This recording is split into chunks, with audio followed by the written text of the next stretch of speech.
Al-Quran itu menggunakan kata-kata misalnya ada alladzina amanu, ada mu'minun. Jadi mu'minun dengan alladzina amanu itu tidak sama, walaupun terjemahnya sama-sama orang beriman. Nah, sama juga dengan alladzina hadu, itu tidak sama dengan Yahud. Nanti ada Bani Israel. Jadi Allah menggunakan banyak term itu, dan setiap term itu maknanya tidak sama. Walaupun secara sederhana orang menerjemahkan Yahudi, gitu kan? Jadi alladzina hadu orang Yahudi. Al-Yahud juga orang Yahudi, tapi Al-Yahud itu digunakan pada term negatif. Jadi Allah tidak menyebutkan Yahud kecuali memang pada ma'rad yang buruk, pada tempat yang buruk bukan Yahudi. Nah, tapi untuk pada tempat yang baik Allah panggil dia ya Bani Israel. Nah, walaupun kita menerjemahkan sebagai sama-sama Yahudi.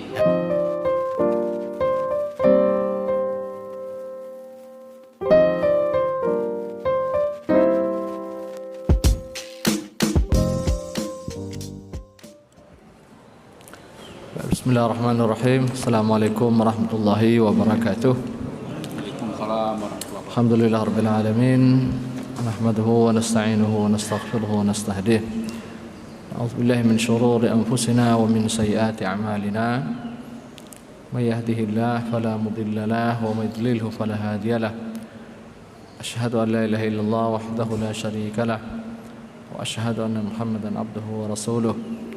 Allahumma salli wa sallim ala Muhammad wa ala alihi wa ashabihi wa barik wa sallim. Allahumma rabbana zidna ilma warzuqna fahma walhiqna bis salihin.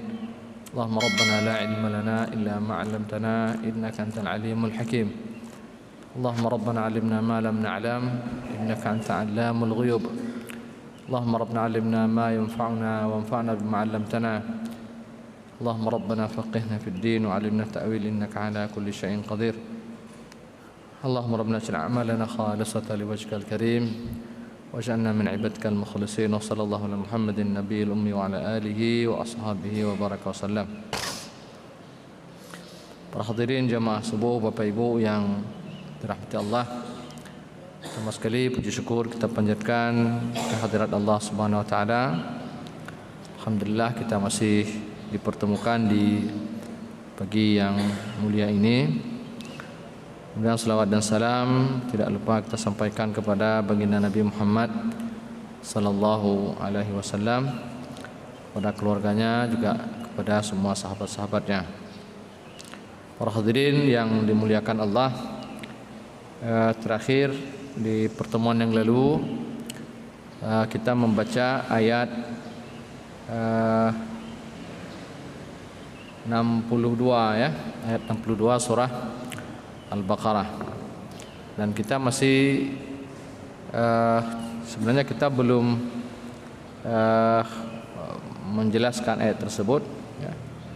Jadi memang ada beberapa hal yang kita sampaikan terkait dengan ayat 62 ini ya. Jadi hana lumba kacamata. Jadi buku na lumba, karena hana lumba kacamata aku nyota ke bahagia ya. Tapi ini ada beberapa hal memang yang saya coba jelaskan ya, saya coba inikan di ayat ini ya, dan tentu tanpa melihat ke dalam buku tafsir yang biasa kita bawa. Nah, jadi tempoh hari di pertemuan sebelum ini, jadi ayat 62 ini firman Allah billahi minasyaitonir rajim, innal ladzina amanu wal ladzina hadu wan nasara was sabiin man amana billahi wal yawmil akhir wa amila salihan falahum ajrun 'inda rabbihim wa la khaufun 'alaihim wa la hum yahzanun. Nah, di sini yang kita sampaikan tempo hari terkait ayat ini adalah ini bentuk objektivitas Al-Quran terhadap segala hal ya. Dikatakan di sini ada Yahudi, ada Nasrani, dan ada Sabi. Katakan misalnya ini Yahudi. Jadi yang kita sampaikan tempo hari bahwa ayat yang sedang kita baca ini mulai daripada ayat 40 sampai 100 sekian nantinya di surah Al-Baqarah itu semua berbicara tentang keburukan orang Yahudi ya, secara umum. Di ayat itu berbicara tentang bagaimana Yahudi dahulu di zaman nabi-nabi mereka ya, terutama di zaman Nabi Allah Musa alaihissalam, dan kemudian bagaimana watak atau perilaku buruk orang Yahudi di zaman Rasulullah sallallahu alaihi wasallam. Nah, tetapi meskipun secara umum memang Allah menyampaikan kepada kita tentang keburukan-keburukan orang Yahudi, nah tetapi tidak serta-merta kemudian Yahudi itu seluruhnya buruk dan semua yang mereka lakukan buruk, ya. Sehingga oleh sebahagian kita ketika misalnya mendapati ada orang yang berperilaku buruk, lalu orang ini diidentikan dengan Yahudi, ya, dengan mengatakan kamu seperti Yahudi misalnya. Jadi seakan-akan Yahudi ini menjadi nama lain daripada keburukan, ya. Nah, jadi ini stigma yang hari ini tanpa sadar itu dilekatkan oleh orang-orang pada mereka orang-orang Yahudi. Nah, padahal Yahudi ini kan sebuah bangsa sebenarnya yang sama juga dengan kita orang Aceh misalnya, sebuah bangsa, Indonesia sebuah bangsa. Nah, tentu di dalamnya ada yang baik dan ada yang buruk.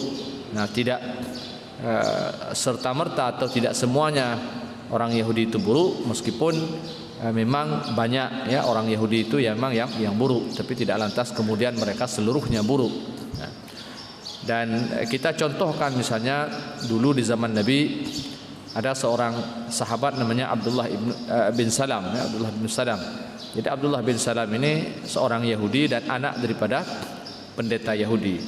Nah, tetapi kemudian oleh Nabi dalam sebuah hadisnya mengatakan, jika kalian ingin melihat penduduk surga yang berjalan di atas muka bumi ini, maka lihatlah Abdullah bin Salam. Dan ini menunjukkan bahwa apa yang selama ini terbangun, ya, di dalam pemahaman masyarakat bahwa Yahudi ini seluruhnya jahat, ya, seluruhnya penjahat.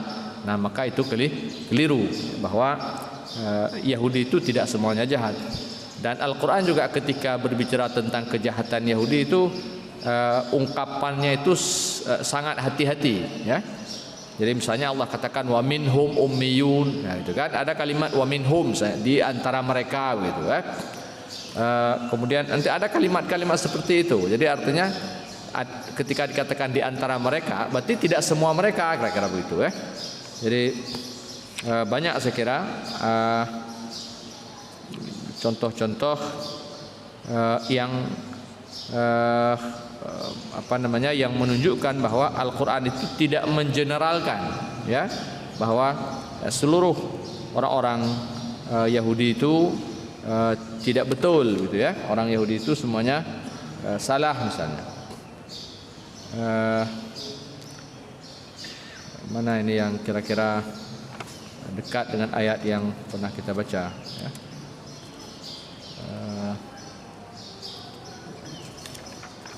Saya kira nanti mungkin kita akan ketemu di beberapa ayat ke depan, ya.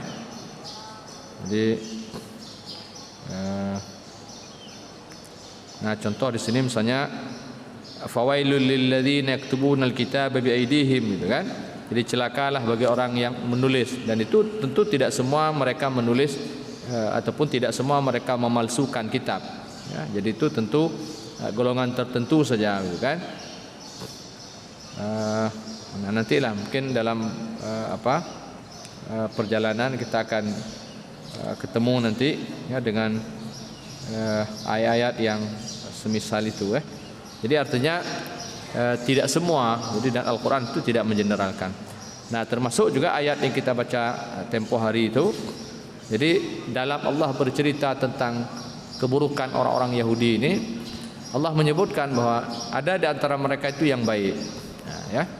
Ada di antara mereka itu yang baik. Allah katakan innal ladzina amanu wal ladzina hadu wan nasara was sabiina man amana billahi wal yawmil akhir. Ya, jadi ada di antara mereka itu yang baik, kata Allah. Jadi Allah sebutkan di sini sesungguhnya orang-orang innal ladzina amanu ini orang beriman, orang Islam maksudnya. Wal ladzina hadu, kemudian orang-orang Yahudi, wan nasara orang-orang Nasrani, was sabiin orang sabi. Orang Sabi ini ada yang mengatakan mereka kaum pagan, ya. Wallahu alam. Wasabi ini ada yang mengatakan orang Babil, orang daerah Babilonia dahulunya. Man amana billahi wal yawmil akhir wa amila salihah. Nah, di mana orang-orang Yahudi, Nasrani, orang Islam yang beriman kepada Allah dan hari akhir dan beramal saleh, maka Allah akan falahum ajrum 'inda rabbihim, dan mereka akan mendapatkan pahala di sisi Tuhan mereka, wala khaufun 'alaihim wa la hum yahzanun, dan mereka tidak akan pernah mendapatkan ketakutan, ya, dan juga mereka tidak akan pernah bersedih, ya, baik ketika di dunia ini maupun nanti ketika mereka akan menghidupi kehidupan kematian, ya, ataupun kehidupan setelah kematian. Dan ini kita katakan salah satu bentuk bagaimana Al-Quran ini bersikap adil kepada siapapun. Dan kita membaca ayat dalam Al-Quran, Allah katakan sana wala yajrimannakum syana'anu qaumin ala alla ta'dilu i'dilu huwa aqrabu littaqwa. Jadi Allah mengatakan, dan jangan karena kebencian kalian kepada satu kaum lalu kemudian kalian bersikap curang kepada kaum tersebut. Nah, artinya kalau sekiranya mereka ini benar, kita harus mengatakan mereka itu benar. Nah, jadi tidak seluruhnya orang yang pernah berbuat salah lalu kemudian dari orang itu seluruhnya semuanya salah. Jadi persis seperti yang kita sampaikan tempoh hari bahwa ungkapan benci ruman, ya, dalam bahasa, dalam tradisi masyarakat kita Aceh itu sesuatu yang sama sekali jauh daripada akhlak Al-Quran. Jadi Al-Quran tidak pernah mengusung akhlaknya. Jadi dan saya kira ini pelajaran Bapak Ibu yang berbahagia untuk kemudian bisa kita amalkan di dalam kehidupan kita sehari-hari, ya. Betapa hari ini misalnya katakan kita lah, ya, sebagai rakyat barangkali, ya, ketika mendapati misalnya ada kebijakan pemerintah yang mungkin tidak mengena dengan kita, nah lalu hanya gara-gara kebijakan-kebijakan yang itu tidak kita sukai, lalu kemudian seluruhnya, ya, atasan kita atau pemerintah tersebut menjadi buruk, menjadi jahat, ya, seakan-akan seutuhnya dia penjahat, padahal hanya gara-gara ada beberapa kebijakan yang itu pun sebenarnya subjektif, menurut kita hanya apa. Nah, kebijakannya kayaknya tidak pas itu, ya. Menurut kita tidak betul kebijakan itu. Itu kan masih debatable, artinya itu menurut kita tidak betul. Tetapi oleh pemerintah itu dia kan juga sudah diskusi, mereka juga sudah musyawarah, bahkan mungkin sudah dibawakan ke rapat DPR, ya. Baru kemudian muncul keputusan-keputusan tertentu, ya, kebijakan-kebijakan tertentu atau aturan-aturan tertentu. Lalu ketika aturan itu diterapkan ke kita, kita merasa tidak nyaman dengan aturan itu. Nah, hanya gara-gara tidak nyaman dengan aturan itu lalu kemudian membuat kita menjas, ya, bahwa pemerintah begini begitu, dan gara-gara itu seluruhnya pemerintah ini menjadi buruk. Nah, yang begitu-begitu itu tidak betul, ya. Nah, itu kira-kira kena implementasi semangat daripada ayat ini. Nah, jadi kalau memang itu tidak betul, ya itu saja yang tidak betul. Nah, jadi jangan yang lain-lain yang betul pun dia buat lalu kemudian kita pejamkan mata, pura-pura tidak tahu. Sehingga tanya yang tertepa dari pemerintahnya yang hana betul, mana betul pemerintahnya hana god. Yang gagah tak pernah terpegah. Nah, itu tidak boleh seperti itu. Al-Quran ini ketika berbicara tentang keburukan Yahudi buruk. Tapi ketika ada yang baik ke haji, Yahudi baik. Jadi ada baiknya juga disampaikan. Tidak semua buruknya disampaikan. Betul memang mereka jahat dengan Nabi mereka, betul memang mereka kafir, betul memang mereka pernah begini, pernah begitu. Tapi mereka pernah baik, dan ada di antara mereka yang baik juga disampaikan. Nah, tanyakan ketika contoh paling konkret lah dalam kehidupan kita ini, kan contoh paling sederhana. Jadi ketika presiden misalnya atau pemerintah menaikkan harga BBM misalnya, itu semua senegeri pada berteriak pemerintah tidak berpihak pada rakyat, pemerintah tidak betul. Tapi giliran harga minyak turun setiap 2 bulan sekali, orang kan diam-diam saja. Hana tahu apa yang puja pemerintah menjadi contoh itu kan. Nah, jadi ada banyak sekali saya kira kebijakan yang dibuat oleh pemerintah itu yang berpihak kepada rakyat. Tapi kita ketika ada kebijakan yang berpihak kepada kita pura-pura tidak tahu. Nah, begitu nanti ada kebijakan yang tidak berpihak kepada kita, gabung pemerintahnya ada betul, pemerintah memang begini, pemerintah memang begitu, pemerintah. Nah, ini saya kira yang para hadirin berbahagia, yang itu perlu kita perbaiki, ya. Nah, jadi yang selama ini terjadi di masyarakat itu kita masih menggunakan semangat benci ruman. Nah, kita masih menggunakan semangat itu, artinya sebaik apapun yang keluar dari orang, kalau memang sudah kadung benci, maka sampai kapanpun, ya, apa yang dilakukan oleh orang itu tak buruknya ada betul. Nah, itu tidak boleh begitu. Nah, Itu namanya subjektif itu ya. Jadi kita dan nanti akan biasanya yang model begini ini itu akan muncul satu hal lagi yang kebalikannya, ketika dia mencintai seseorang ya, dan ketika dia sudah terlalu cinta kepada seorang, dia tidak lagi juga bersikap objektif. Semua yang ipegat lurunya madunggot, yang telah pigat. Jadi kebalikannya bisa seperti itu. Jadi ketika ada ekstrim kiri, dia selalu muncul ekstrim kanan. Nah, Al-Quran datang mengajarkan kita di tengah-tengahnya, kekun ajaran wasatiyah namanya. Jadi kita tidak, kalau benci jangan berat dahat.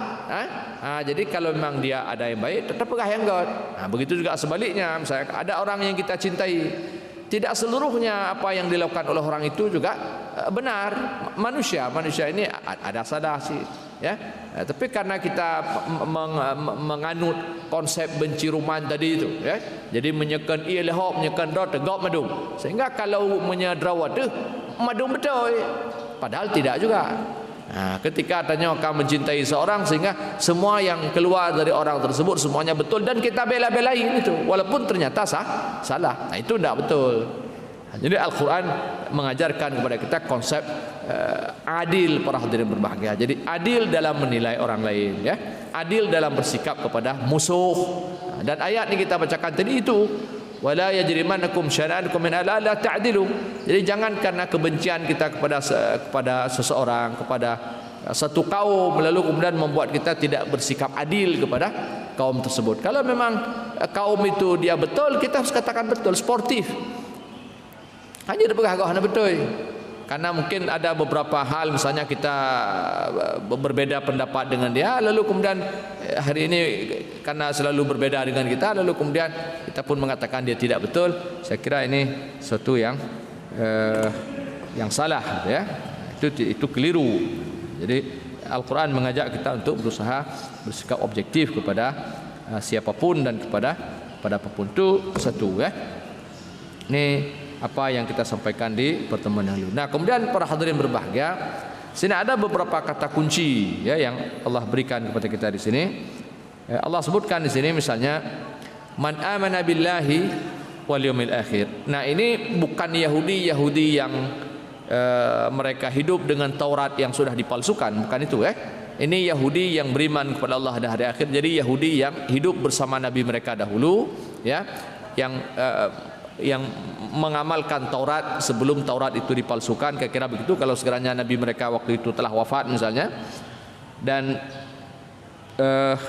ada beberapa di sini mereka beriman kepada Allah dan hari akhir, beriman kepada Allah dan hari akhir dan beramal saleh. Nah, jadi poin yang pertama tadi kita ingin clearkan di sini bahwa Yahudi di sini, ya, ini bukan Yahudi yang kemudian hidup pada zaman Taurat sudah dipalsukan, atau Nasrani yang hidup pada zaman di mana Injil sudah dipalsukan. Nah, karena nanti ayat ini para hadirin berbahagia, ini juga dijadikan dalil. Nah, ini pemahaman juga yang saya kira juga sudah ekstrem gitu kan. Dijadikan dalil oleh sebagian orang bahwa ini sebagai dasar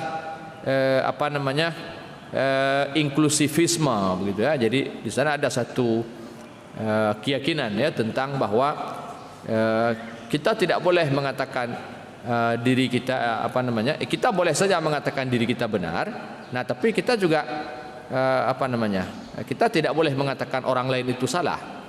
Jadi ada pemahaman agama seperti itu, ya. Kita mengenal dengan inklusivisme gitu. Jadi kita betul, tapi orang di luar kita juga tidak salah.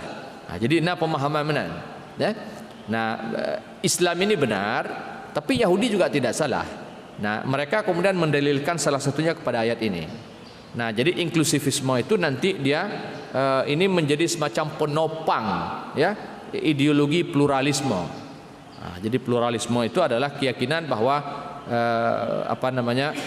semua agama itu memiliki kebenaran. Jadi Islam itu benar, Kristen itu benar, Yahudi itu benar, dan semuanya benar. Jadi dalam bab itu tentu kita menolak, ya, kita tidak setuju dengan pemahaman yang sedemikian rupa. Dan apalagi mereka kemudian menjadikan ayat ini sebagai dalil bahwa sebagaimana orang Islam meyakini kebenaran Islam, ya. Nah, maka mereka tidak boleh mengatakan di luar Islam itu misalnya karena ayat ini. Jadi kita menolak pemahaman itu. Karena sekali lagi kita katakan bahwa ayat ini tidak mengatakan Yahudi yang pada hari ini betul. Betul dalam mana ideologi, keyakinan mereka. Ya. Nah, jadi ayat ini ketika mereka mengatakan di sini ada Yahudi yang betul, ini Yahudi yang dimaksudkan di sini adalah Yahudi seperti contoh Abdullah bin Salam tadi itu maksudnya. Ya. Yahudi yang kalau sekiranya Yahudi yang beragama ataupun yang berpegang kepada Taurat, nah bukan Yahudi yang berpegang kepada Taurat yang pada hari ini, tapi Yahudi yang berpegang kepada Taurat dahulu sebelum Taurat itu dipalsukan, atau Yahudi yang hidup di zaman Nabi Allah Musa alaihissalam. Nah, kalau ada Yahudi yang hidup pada zaman itu, yang beriman kepada Allah dan hari akhir, dan mereka beramal saleh, nah maka Allah akan memberikan kepada mereka pahala dan seterusnya. Nah, jadi yang kita maksudkan, dan itu yang dimaksudkan oleh Al-Quran tentang Yahudi di sini. Jadi ayat ini sama sekali tidak tepat kalau dijadikan bahwa Yahudi yang ada pada hari ini bisa jadi masuk dalam tidaknya hanya dalam kategori ayatnya. Nasrani yang ada pada hari ini masuk dalam kategori ayat ini sehingga kita katakan mereka juga bisa masuk surga gara-gara ayatnya. Kau tidak. Ayat ini tidak untuk membela Yahudi yang ada pada hari ini lalu mereka bakal masuk surga. Ayat ini tidak untuk membela Nasrani yang ada pada hari ini sehingga mereka bukan. Ya, tapi ini adalah berbicara tentang Yahudi seperti yang kita sebutkan barusan. Jadi Yahudi dulu ya, ketika ajaran mereka belum dirubah. Nah, para hadirin yang berbahagia, gekal Allah ini di sini ada beberapa kata kunci di sini yang boleh kita jadikan sebagai pegangan lah. Jadi yang pertama sekali di sini iman kepada Allah dan hari akhir ya. Nah, kalau kita membuka Al-Quran para hadirin berbahagia, kita akan menemukan ada banyak tempat Allah itu selalu menggandingkan iman billahi wal yaumil akhir. Dan itu menjadi salah satu ucapan ataupun kalimat yang dijadikan pegangan oleh orang-orang munafik pada kita itu untuk mengakui keislaman mereka di hadapan Rasulullah sallallahu alaihi wasallam. Allah sebutkan di awal Al-Baqarah, wa minan nas may yaqulu amanna billahi wa bil yaumil akhir. Jadi ada di antara manusia, maksudnya orang munafik, datang kepada Nabi dan di hadapan Nabi mereka mengatakan kami beriman kepada Allah dan hari akhir. Dan ungkapan iman kepada Allah dan hari akhir pun kita menemukan di dalam banyak hadis Nabi. Ya, misalnya Nabi mengatakan man kana yu'minu billahi wal yawmil akhir falyaqul khairan aw liyasmut. Man kana yu'minu billahi wal yawmil akhir falyukrim jarah. Banyak ya. Jadi selalu digandingkan antara iman kepada Allah dan iman kepada hari akhir. Dua hal itu. Nah, para hadirin Bapak Ibu yang berbahagia, padahal kita tahu bahwa rukun iman itu bukan hanya iman kepada Allah dan iman kepada hari akhir. Rukun iman itu ada 6 kan? Nah, tapi kemudian Allah mengkerucutkan pada dua ini, iman kepada Allah dan iman kepada hari akhir. Nah, iman kepada Allah ini pokok. Nah, sehingga para ulama mengatakan ketika orang sudah beriman kepada Allah, maka yang lain itu konsekuensi logis. Artinya yang lain itu menjadi mudah dan itu turunannya saja. Orang ketika beriman kepada Allah, dia akan mudah beriman kepada malaikat Allah, akan mudah beriman kepada Rasul-Rasul Allah, akan mudah beriman kepada kita-kita Allah dan seterusnya. Nah, pun begitu ya, di sini ada satu. Nah, ada satu yang di sini bukan turunan seperti dari tadi, seperti yang kita sebutkan tadi. Ya, yaitu iman kepada hari akhir. Dan iman kepada hari akhir Bapak Ibu berbahagia, sebenarnya bukan sekedar iman kepada hari akhir. Ya, itu lebih kepada itu mukaddimah sughranya. Tujuan daripada beriman kepada hari akhir bukan hari akhir itu. Ya. Jadi memang di dalam Islam itu kita mengenal ada namanya al-ba'ts, hari kebangkitan. Itu yang dimaksud dengan hari akhir. Tapi beriman ini bukan beriman kepada bahwa sekadar sehingga ada kehidupan setelah kematian dari dunia ini, kita besok akan dibangkitkan. Bukan sampai di situ sebenarnya. Jadi iman kepada hari akhir ini Bapak Ibu berbahagia, itu sebenarnya iman kepada balasan dan pertanggungjawaban. Itu tujuannya, itu esensinya di sana. Jadi tidak cukup ya ketika saya hari ini misalnya beriman kepada hari akhir bahwa besok setelah kita hidup dari dunia ini ada dunia satu lagi yang kita kenal dengan dunia akhir ya, kita dibangkitkan. Bukan sampai di situ. Dan Nabi kita ketika meyakinkan orang-orang Quraisy pada ketika itu bahwa ada kehidupan setelah kehidupan dari dunia ini, itu tidak berhenti hanya pada bahwa ada kehidupan, Kan hanya setakat itu. Tapi kehidupan di sini dimaksudkan ada balasan daripada kehidupan ini di sana nanti. Jadi yang dimaksudkan dengan iman kepada hari akhir itu iman kepada balasan Allah Subhanahu wa taala. Jadi yakin kepada adanya balasan. Bukan hanya sekedar yakin kepada adanya kehidupan, ada kebangkitan. Ini mukaddimatnya ya. Memang untuk percaya kepada pembalasan, sebelumnya kita harus meyakini ada kehidupan dan kebangkitan. Ya, ini yang harus diyakini. Makanya oleh orang-orang kafir dahulu, mereka tidak pernah meyakini adanya hari pembalasan. Ya, Allah sebutkan wa kanu la yarjuna hisaba. Orang musyrik itu tidak pernah mereka tidak pernah berharap adanya balasan Allah Subhanahu wa taala. Nah, kenapa mereka tidak pernah berharap itu? Nah, karena memang mereka tidak pernah yakin bahwa ada kehidupan setelah kehidupan dari dunia ini. Bahwa manusia nanti akan dibangkitkan setelah mereka mati dari kehidupan dunia ini. Nah, ketika mereka tidak pernah beriman kepada adanya kehidupan setelah kematian dari dunia, nah otomatis mereka tidak pernah beriman kepada adanya hari pembalasan. Atau mereka tidak pernah yakin bahwa nanti manusia akan dibalas dan sebelumnya mereka akan diminta pertanggungjawaban. Nyahana baurungnya. Kenapa? Karena dari awal mereka tidak percaya bahwa ada kehidupan setelah kematian dari dunia. Maka kita membaca ayat misalnya dalam Al-Quran, wa daraba lana mathala wa nasiya khalqah qala man yuhyi 'idhamahu ya ramim. Contoh misalnya, siapa ada orang datang kepada Nabi dengan membawa tulang yang sudah hancur ya, lalu dia tanya sambil meremukkan tulang itu, siapa yang akan menghidupkan tulang yang sudah hancur ini? Sesuatu yang sulit diimani oleh orang-orang Quraisy pada ketika itu. Dan pastinya ketika mereka tidak meyakini ini, mereka tidak akan meyakini bahwa ada balasan setelah manusia nanti dibangkitkan. Toh kebangkitan saja mereka tidak yakini. Nah, kita pada hari ini para hadirin berbahagia, kita percaya bahwa besok ada hari kita akan dibangkitkan. Ada kehidupan di sana nanti setelah kehidupan di sini. Nah, tapi kita tidak boleh berhenti sampai di situ. Kita tidak boleh hanya berhenti pada iman kepada hari akhir, karena tujuan beriman kepada hari akhir sebenarnya tujuan beriman kepada pembalasan. Dan ini para hadirin berbahagia yang jadi problem kita umat Islam pada hari ini. Ya. Jadi kita lemah iman kita soal yakin kepada pahala dan dosa. Sebenarnya ke situ dia arahnya. Lemah tanya orangnya soal keyakinan kita terhadap balasan Allah Subhanahu wa taala. Bukti cukup banyak lihat aja subuh misalnya kan. Jadi ini bulan Ramadan itu. Ini bulan Ramadan. Dan lihat orang di malam hari berapa banyak mereka yang datang ke masjid. Dan bandingkan dengan subuh hari, menyemalamkan tarawih orang.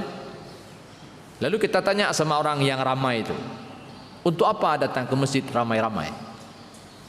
Sudah ada yang baru kan? Kita tidak tahu jawaban mereka apa.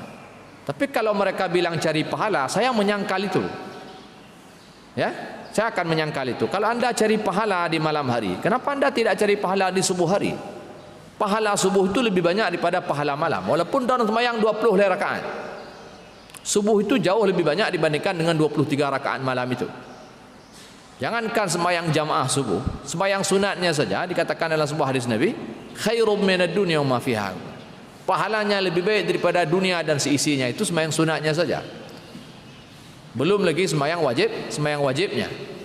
Apalagi dilakukan secara berjamaah. Yang oleh Nabi dalam sebuah hadisnya mengatakan, sekiranya orang munafik itu tahu apa yang Allah sediakan dalam jamaah subuh, la atauha walau kana habwa, maka mereka akan mendatanginya meskipun dalam keadaan merangkak.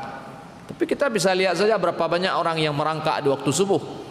Ya, padahal kalau kita bandingkan dengan sembahyang tarawih di malam hari, apalagi jumlahnya kalau di sini misalnya 23 rakaat, saya dengan witir, kita akan mengerjakan di waktu kondisi kita sedang lelah itu sebenarnya.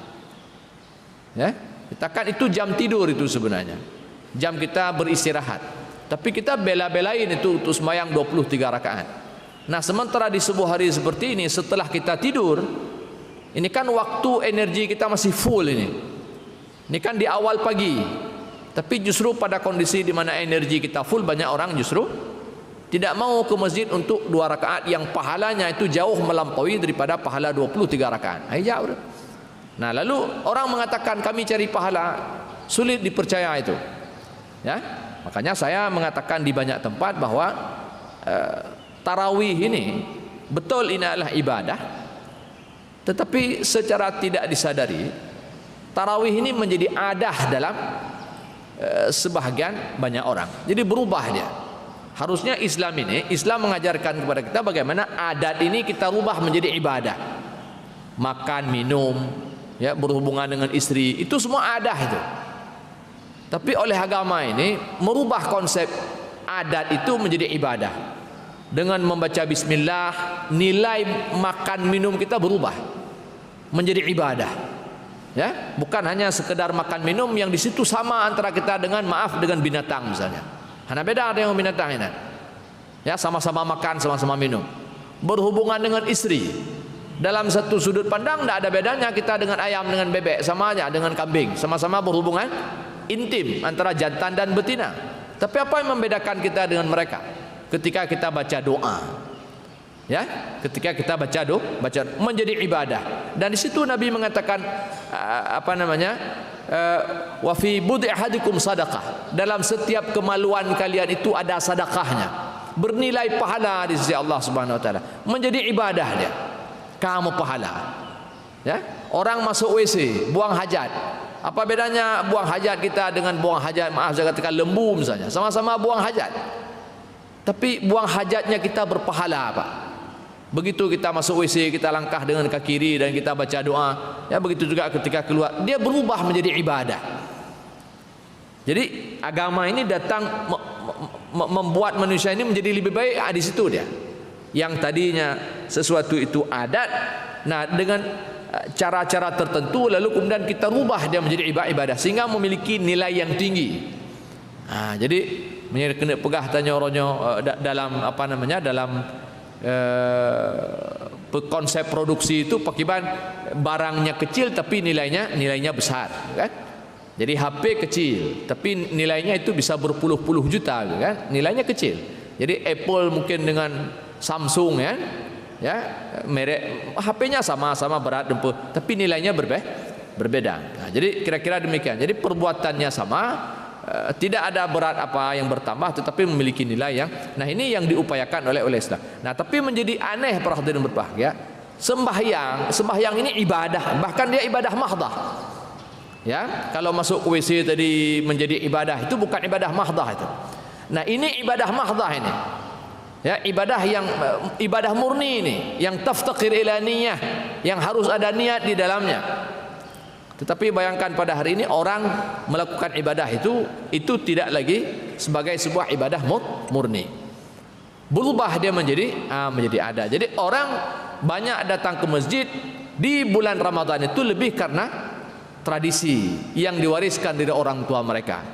Nah, jadi malam Ramadan tayammum latah, tayammum masjid. Nah, itu yang terwariskan. Jadi datang ke masjid, di masjid sembahyang tarawih, gitu kan? Mereka sembahyang tarawih. Nah, tapi ya seperti itu, sembahyang tarawih pun ya sembahyang tarawih memang, ya. Tetapi orang yang sembahyang tarawih itu para hadirin berbahagia, kita bisa lihat keinginan mereka yang ingin cepat selesai, atau misalnya contoh, gitu kan? Di sini kan 20 nih, tapi nanti orang pada menyelesaikan pada banyak yang begitu selesai 8 pajak jamaah yang pergi, walaupun judulnya 20 tapi itu tekoh dia. Dan di masjid yang 8 juga begitu, ya, kecuali sedikit yang tidak memutuskan di tengah-tengah itu. Padahal Nabi dalam sebuah hadisnya mengatakan, man shalla ma'al imam hatta yansarifa kutiba lahu qiyamul lailah. Siapa yang sembahyang bersama imam sampai imam selesai, Allah tuliskan kepadanya pahala sembahyang semalam suntuk. Nah, kan cerita cari pahala tadi. Nah, kalau cari pahala kenapa potong di tengah jalan sehingga pahala kita berkurang? Nah, jadi itu menjadi indikasi bagi saya bahwa banyak orang datang kemari memang secara lahiriah itu dia datang beribadah, tapi batiniahnya itu dia tidak beribadah, bahkan mungkin motif ibadahnya mungkin tidak ada. Nah, memang ini urusan hati, urusan Allah Subhanahu wa taala. Kita tidak mengatakan si individu ini, individu itu, tidak. Nah, tapi ini gejala yang nampak di permukaan para hadirin, ya. Dan memang itu urusan hati, tapi hatta urusan hati pun sebenarnya kita bisa menduga, walaupun ini tidak kita pastikan. ya, bahwa perilaku orang itu menunjukkan isi hatinya seperti apa. Ya, Nabi ketika berbicara kepada kita tentang orang beriman itu, Nabi mengatakan apa? Idza ra'aitum rajul ya'tadul masajid fashhadu lahu bil iman. Kalau kalian melihat orang selalu ke masjid, nah persaksikan bahwa itu orang beriman. Jadi artinya iman yang soal hati itu bisa kita katakan orang itu beriman atau bukan hanya dengan melihat perilaku zahir. Nah, perilaku zahir kita pada hari ini, ya, dalam bertarawih ini para hadirin berbahagia, di malam hari jumlah kita banyak, di siang di pagi hari seperti ini menjadi indikasi tadi. Ini menunjukkan bahwa kita belum tentu jujur soal pahala ini. Hanya kena pegahnya. Tanya hana jujur. Jadi masyarakat Acehnya kena pegah. Orang Indonesia ini kita belum jujur ini soal mencari pahala. Dan ini apa? Ini soal yakin kepada balasan tadi. Nah, itu yang kita ingin kaitkan dengan ayat ini. Jadi orang itu baru kemudian ada balasannya kalau Allah katakan zidlahum ajrum 'inda rabbihim. Mereka mendapatkan pahala di sisi Tuhan mereka itu ketika memiliki keyakinan itu kepada balasan Allah. Dan bukankah itu yang Allah sebutkan, yang Nabi katakan dalam sebuah hadis, misalnya Nabi katakan man sama ramadhana imana wa ihtisaba. Iman dan ihtisab. Apa ihtisabnya? Ihtisabnya mengharapkan balasan. Jadi bukan hanya iman. Iman itu iman yakin kepada Allah, yakin, tapi tidak cukup sampai di situ. Tapi ada semacam harapan yang dibawa oleh hati-hati orang yang datang ke masjid, hati-hati orang yang sembahyang itu untuk apa? Agar dia itu dibalas oleh Allah Subhanahu wa taala. Baru kemudian Allah katakan ghufira lahu ma taqaddama min dzambi. Baru diberi ampunan kepada dia. Sama juga dengan Nabi katakan man qama ramadhana imana wa ihtisaba. Siapa yang menghidupkan malam bulan Ramadan dengan penuh keimanan dan ihtisab. Ihtisab mengharapkan pahala. Nah, ini yang harus ada di kita, dan ini yang nanti membedakan kita dengan orang musyrik. Di mana mereka Allah katakan la yarjuna hisaba. Mereka tidak berharap balasan, dan kita harus berharap balasan. Dan berharap balasan inilah para hadirin berbahagia yang membuat ibadah kita itu akan berkualitas. Nah, itu awalnya dari mana? Dari pengharapan kepada pahala. Jadi para sahabat dahulu itu sanggup berdiri lama-lama dalam sembahyang mereka karena itu. Jadi mereka tidak ada gaji dari Nabi. Hanya gaji urunya jemun. Tidak ada mereka digaji, siapa yang ini malam ini dapat sekian, siapa yang bekerja begini dapat sekian. Tidak ada gaji. Tapi meskipun mereka kondisinya tidak ada gaji, fasilitas mereka yang sangat sederhana, tapi lihat bagaimana, dan mereka menjadi contoh bagi kita pada hari ini. Nah, dan apa rahasia mereka para hadirin? Apa yang membedakan mereka dengan kita? Keyakinan kepada pahala yang begitu tebal di dalam hati-hati mereka. Nah, itu yang menyebabkan Nabi itu mampu berdiri sampai kakinya bengkak. Ya, Utsman sembahyang malamnya itu sampai siang seperti ini, sampai sudah mau akhir subuh dia masih dalam sembahyang malamnya.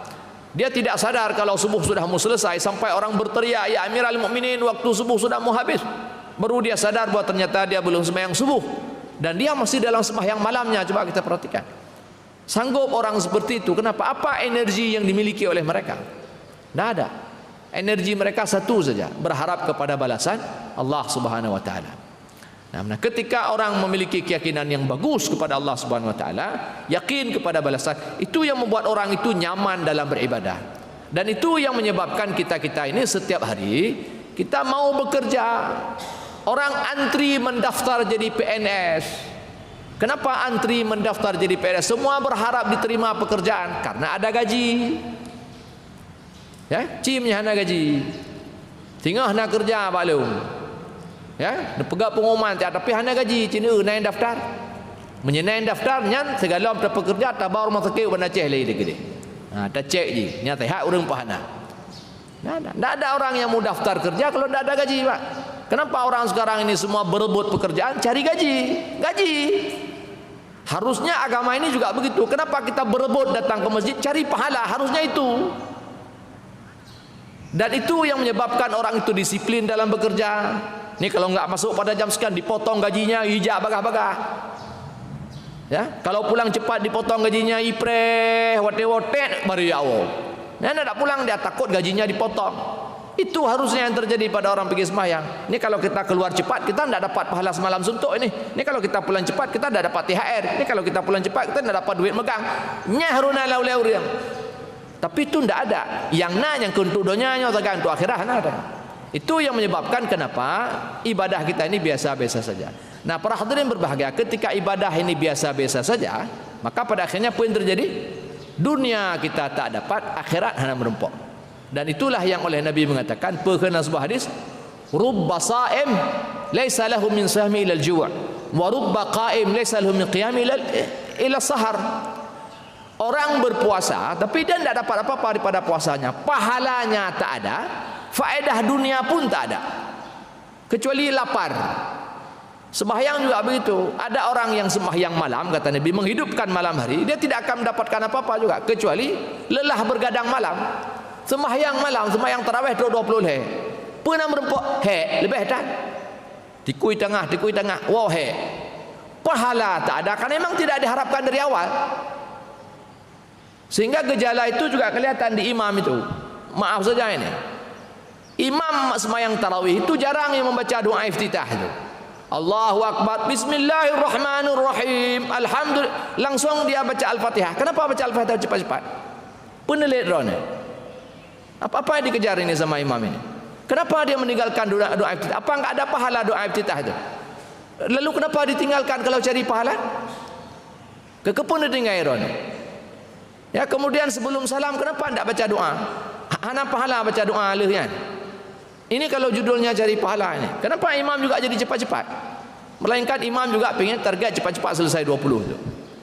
Itu tidak betul tu. Ini indikasi para hadirin berbahagia.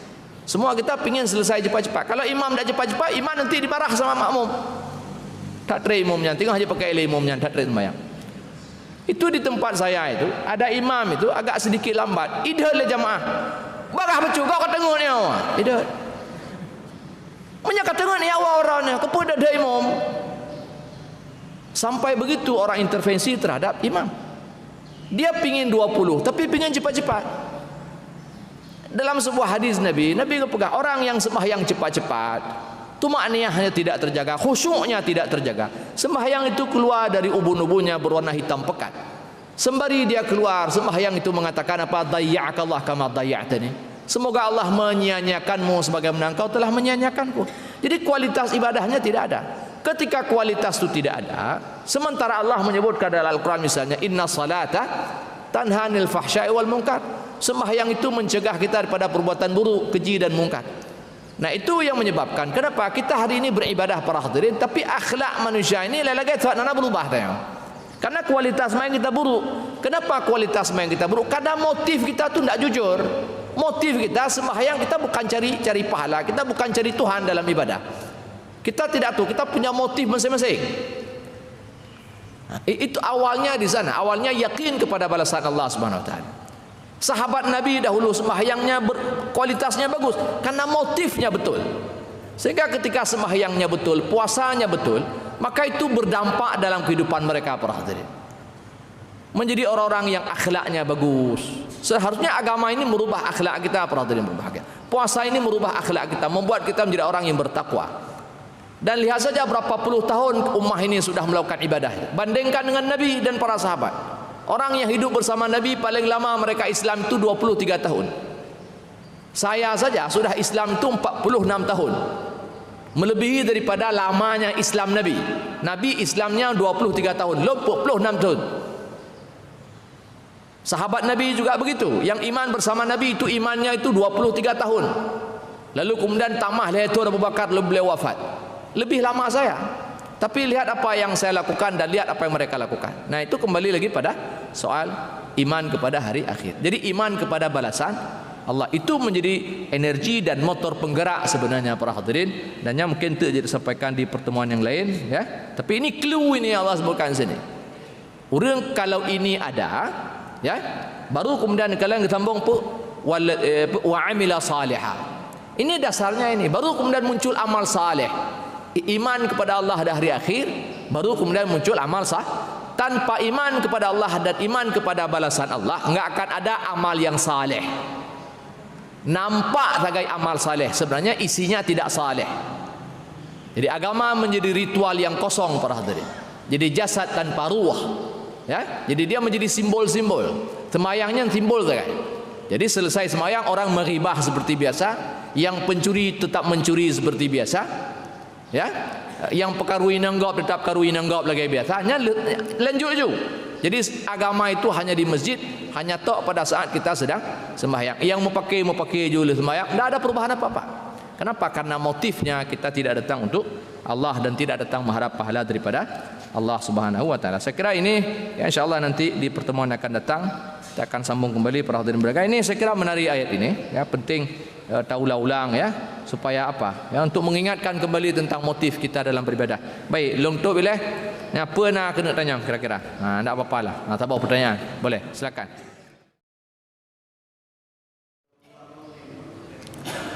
Ya, betul. Jadi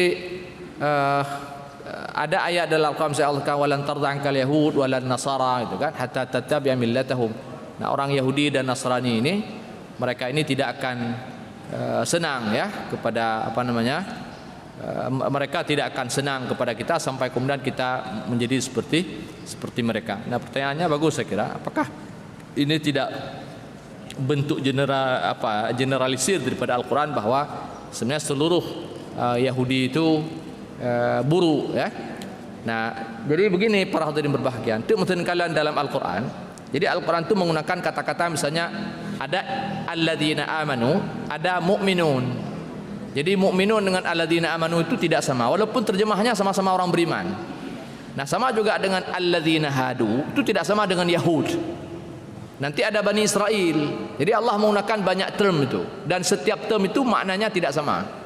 Walaupun secara sederhana orang menerjemahkan Yahudi, gitu kan? Jadi alladzina hadu orang Yahudi, al-Yahud juga orang Yahudi, tapi al-Yahud itu digunakan pada term negatif. Nah, walaupun kita terjemahkan Yahudi sama dengan insan manusia, an-nas manusia, ya. Tapi itu tidak sama misalnya ketika Allah katakan al-insan ya kan dengan Bani Adam. Bani Adam itu juga manusia artinya. Bashar itu juga manusia. Tapi itu semua kalimat yang memiliki makna yang berbeda-beda sebenarnya. Dan insan itu konotasinya negatif, sama dengan Yahud. Jadi Allah tidak menyebutkan Yahud kecuali memang pada ma'rad yang buruk, pada tempat yang buruk bukan Yahudi. Nah, tapi untuk pada tempat yang baik Allah panggil dia ya Bani Israel. Nah, walaupun kita menerjemahkan sebagai sama-sama Yahudi. Nah, dan di sini Allah katakan alladzina hadu. Ya, dan tidak sama dengan Allah katakan Yahud. Nah, betul. Jadi ukapan-ukapan itu perlu diperhatikan. Nah, saya kira demikian insyaallah. Gimana? Oh, ya. Ya, ini bisa panjang jawabannya. Mungkin kita pending di minggu yang akan datang. Mudah-mudahan Pak Anwar menjak minggu ke ini sebenarnya yang kita jelaskan barusan, ya. Jadi innama ya'muru, dan namanya menyekan urang Arab itu namanya adat hasar, Pak. Itu pembatasan. Sama lagi jakat innama sadaqat lil fuqara wal masakin. Jadi pembatasan itu. Jadi sehingga dalam terjemahan itu mungkin saya tidak baca terjemahan. Itu biasanya tidak ada yang akan memakmurkan masjid kecuali man amana billahi wal yawmil akhir, kan? Kecuali orang yang beriman kepada Allah dan hari akhir, dan nanti terakhir walam yakhsha illallah, dan mereka tidak ada yang mereka takuti kecuali Allah Subhanahu wa taala. Jadi ini masuk dalam apa yang kita jelaskan tadi. Jadi tidak ada orang yang akan memakmurkan masjid ini kecuali memang orang yang beriman kepada Allah dan iman kepada hari akhir. Dan hari akhir yang kita masukkan itu tadi, mengharap pahala ataupun takut kepada dosa. Hanya itu yang akan memakmurkan masjid ini. Kalau motifnya bukan itu, tayu lah maksudnya Pak. Tapi tayu udang bak jalan idang menjem-jem urang. Tayu duduk pasai urang idang menjem-jem. Tapi dalam masjid idang urang. Padahal ini kan duduk juga di sini Tapi duduk di warung kopi, ya. Itu tidak terasa sampai sekian jam. Tapi tayu dalam masjid hana doa. Laju berat, ya. Dan seterusnya lah. Ya, orang bekerja berat, tapi untuk mengangkat 2 rakaat salat, untuk mengangkat tangan tak sanggup. Orang bisa mandi berkali-kali dalam sehari, tapi berwuduk haid, ya. Pekerjaan ringan sekali. Tapi pekerjaan ringan itu maka Allah katakan apa? Wa innaha lakabiratun illa al-khashi'in. Apa khasyi' di sini? Alladzina yadhunnuna annahum mulaqu rabbihim ila raji'un. Itu sudah kita bahas dahulu di awal surah Al-Baqarah. Saya kira demikian dulu ya, karena waktu tanya ke syuruk ini ya sudah keluar matahari. Insyaallah nanti kita lanjutkan lagi di pertemuan yang akan datang. Subhanakallahumma bihamdika asyhadu an la ilaha illa anta astaghfiruka wa atubu ilaik. Assalamualaikum warahmatullahi wabarakatuh.